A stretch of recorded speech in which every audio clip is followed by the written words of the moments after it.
আমরা যতই এক হই না কেন পলিটিশিয়ানরা আমাদেরকে ডিভাইড করেই ছাড়বে। একটা কথা আছে, এই কথাটা এবারে চেঞ্জ হওয়া দরকার। কথাটা হলো বাঙালি একাই 100, কিন্তু 100টা বাঙালি এক নয়। এইবারে এই প্রবাদটা চেঞ্জ করতে হবে। এই 100টা বাঙালি ভারতবর্ষকে একটা নতুন ল এনে দেবে। এই 10 কোটি মানুষ বাংলায় যারা বাস করেন, যে আগুনটা শুরু হয়েছে সেটা জ্বালামুখীর মাধ্যমে এই লটা নিয়ে আসবে যে রেপিস্ট মানেই ক্যাপিটাল পানিশমেন্ট।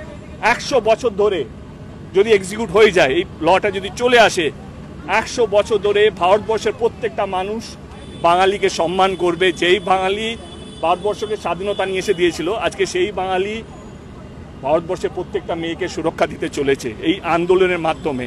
তো এই আন্দোলনের একটাই লক্ষ্য হওয়া উচিত, এবং আমার মনে প্রত্যেকটা মানুষ দায়ী চায় যে যারা এই রেপের সঙ্গে যুক্ত আছে তাদের ফাঁসি হওয়া উচিত, এবং যারা রেপ করছে ভারতবর্ষ জুড়ে তাদেরকেও ফাঁসি হওয়া উচিত।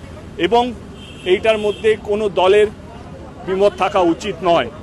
এইখানে কি সিপিএম, কি টিএমসি, কি বিজেপি বা কি কংগ্রেস বা যে যাই দল হোক না কেন, আমার মনে হয় এই একটা বিল যেখানে কোনো প্রতিবাদ হবে না, আমার মনে হয় পার্লামেন্টে এই একটা বিল যেখানে প্রত্যেকটা পার্লামেন্টারিয়ান বা প্রত্যেকটা পার্টি চেষ্টা করবে যে এই বিলটা যেন তাড়াতাড়ি কাজে আসে, বা এই ক্যাপিটাল পানিশমেন্ট যে বিলটা তাড়াতাড়ি যেন এক্সিকিউট হয়। এবং যা রেপিস্ট, আজকে ভাবুন তো হরিয়ানা ইলেকশন হচ্ছে, রাম রহিমকে পে অর্ডারে ছেড়ে দেওয়া হয়েছে। মানে এইটা যদি প্রেসিডেন্ট হয়ে থাকে, যারা রেপিস্ট তারা তো ভয় পাবে না, এবং সেই জন্য প্রত্যেক দিন সংখ্যাটা বেড়ে যাচ্ছে। মানুষকে ভয় পেতে হবে, মানুষকে সত্যি মেয়েদেরকে ভয় পেতে হবে, তাদের ইচ্ছা বিরুদ্ধে কিছু করা যাবে না। তো সেইটার জন্য capital punishment is the only way out.